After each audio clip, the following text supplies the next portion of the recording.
Alright everyone, we start off today talking about my top 5 reasons that I will support Donald Trump in 2024. I figured that it was a good idea to list these reasons, because just saying, I'm all in for Trump, well, that's a low effort sort of thing. Let's get some meat on those bones and talk about what he actually accomplished, and in many cases it's the inverse of the non-accomplishment of the Biden admin.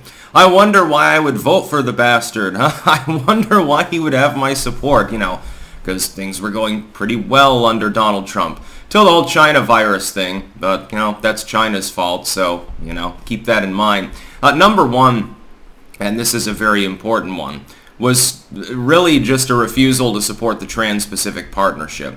This would have been like NAFTA on steroids. It would have been a huge loss to the U.S. economy. They will, and I think there are already active plans to try to rename it and foist like a watered-down version of it on the U.S. voters. With the GOP at least narrowly taking the House, I don't know that there are the votes there to accomplish that. They'd get it through the Senate more likely than the House, I think, because, Mitt Romney and probably Lisa Murkowski are there, Susan Collins and idiots like that. The TPP would have been a job crusher. Hillary Clinton, the person who Donald Trump was running against the first time, glowingly praised it. She then edited her own goddamn autobiographical work to remove the section where she called it the gold standard of trade deals. Not a lot of people even remember this. A lot of people don't remember all of the things that Trump did that he really should get credit for. They think about the wall. They think about, drug busts at the border or something like that. They certainly think about North Korea. But they forget about the Trans-Pacific Partnership. He said that he would never sign it through, and it was DOA the second that it tried to go through when his presidency began. So he saved a lot of U.S. jobs as the result. Number two would be energy. If we look at his particular energy policies versus what we've gotten under Biden, it's like night and day. Biden, by the way, making a huge deviation from his mentor, his former master, Barack Obama. I've given Obama credit, actually, for stepping out of the way in the last couple years of his presidency of the booming energy industry in the United States based partially on fracking and new oil discoveries. Once technology improved, we realized there was a lot more oil than we thought. We could extract a lot more gas than we thought. That got the ball rolling for what became, under Donald Trump, a net energy export system for a couple of years. Donald Trump was the whiz kid on energy. Ironically, the ball got rolling initially because of fucking Barack Obama. Biden's biggest mistake so far has been to end that winning streak, which again began under Obama, continued through all of Trump's presidency. Now we have problems. We're effectively sucking the cock of third world nations that don't even like us to cheapen the oil or to export more gas or something when it's literally right in our own country.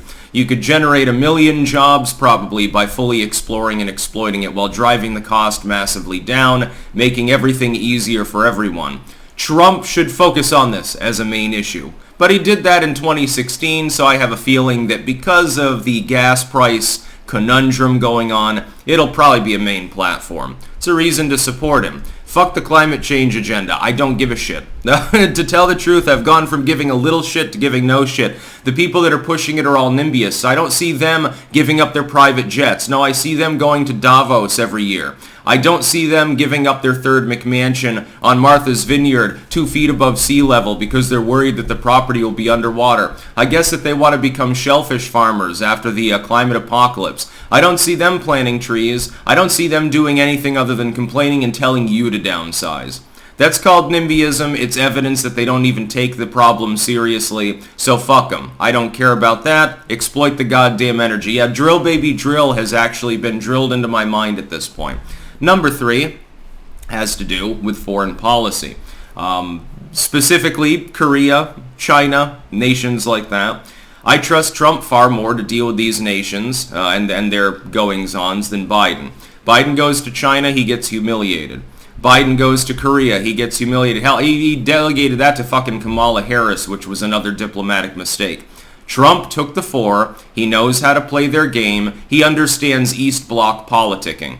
He understands it because he's been in a corporate boardroom in goddamn Tokyo and Beijing. He understands more about the culture and about the way to deal with people, business people and politicians alike in those East Bloc nations, as well as Asia in general. Of course, Japan's more westernized than China is.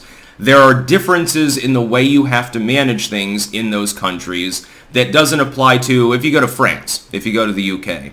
U.S. president goes to France, you would expect them generally to get along. The cultures have similarities, European diaspora, the rights of man and liberalization and all of these wonderful things. Does that apply to China? No. In China, you have to act differently. Obama, by the way, failed miserably on this. His last state trip to China, he was effectively snubbed on the tarmac. He should have turned around, gotten back in the fucking plane, and left immediately without saying a word to the Chinese authorities. Just refused to show up. They didn't even send a low-level ambassador to greet you.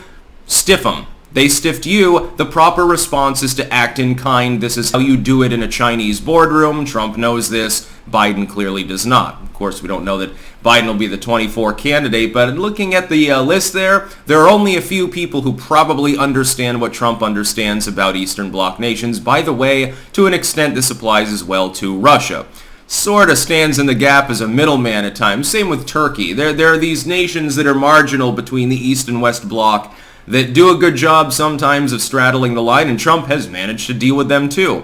Biden can barely even manage to stammer out a coherent sentence when he's in fucking Paris. So, again, night and day politicking. Number 4 on taxes. The Biden administration is constantly haranguing about the need to tax and regulate everything crypto and regulate, some new uprising tech market. We need more taxes on billionaires. We need more taxes on businesses. We need more tax. The list goes on. Basically, everything is slated for a marginal tax increase under the Bidenomic economy. By the way, the GOP House should refuse this and shut down the government and keep it fucking shut down as long as it takes for the Biden administration to go bye-bye. Go ahead and take your lumps. Fucking lose the House in 24 for all it's worth. Stymie their agenda. Give Americans a little bit of breathing room, as Biden would say. Donald Trump, meanwhile, passed comprehensive tax reform, and it was a real big benefit. I love it when people astroturf the concept that it was basically trickle-down. He gave money to billionaires and he fucked the middle class. The middle class by ratio, the middle class got the most tax relief. This has been fact-checked repeatedly, and yet half of the United States doesn't even understand this. Ironically, many of them benefited from it. They saw people in the working class, they got less back as a tax return at the end of the year, and they complained that Donald Trump was taxing them more without realizing the fact that their monthly tax total had gone down. Yeah, well, you paid less, so naturally you get less back. Because you're not paying taxes at all. You're getting money back from the government. Well, really from the taxpayers. The government takes a good cut before it gives you your share. Otherwise, your tax return can be 5-6 times as big. Just think about that the next time you vote. Donald Trump's tax relief broadly impacted the middle and upper middle class the most. This is the entrepreneurial class especially. For me, it saved me thousands and thousands of dollars. Because I'm self-employed. The biggest thing that he did, and I goddamn loved it, along with the offsetting of the SALT write-off, I thought that was a good idea. Self-employed income, to anyone that doesn't realize this, because I do books and videos and take donations and shit. It's all self-employed income on my end. I get taxed at 15% by making a goddamn penny. If I made a penny next year, then I suppose that I would just have to give 15% of the fucking penny to the government. I'd have to cut it out with shears and send it in an envelope or something to the IRS. It'd be rather funny, actually, when you think about it. Maybe people should try to start trolling them. You get taxed at 15%. Normally, you have to be well within the middle class before your income qualifies for that tax load. With self-employment, it's taxed to begin with, and then you also have, additionally, the normal tax load. Up until $100,000 of income, then the 15% surcharge goes away, which means that it's regressive too. If you're self-employed and you're making it big, all of a sudden you're just paying normal tax rates. The higher you go, of course, the less that margin affects you. At the lower end, you made $40,000 a year. Good job. You paid 15% on top of your normal taxes. Don't qualify, of course, for any form of returns. And the only benefit that you have is that as a self-employed individual, anything that you buy that's related to that employment can be written off. You have to keep the receipts. You have to be very careful. I don't really take those write-offs. I probably paid several $1,000s more taxes than I owed for the last couple of years because I do not want to fuck with the IRS. Probably a good idea since the IRS expansion is a thing. The Republicans would be wise to immediately stymie that too in the next budget agreement, by the way. Donald Trump gave me significant tax relief. He robbed me of considerably less of my own money.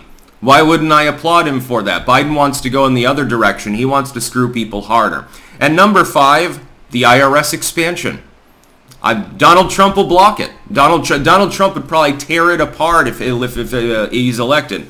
Joe Biden will forcefully go with it because he wants to punish his political enemies.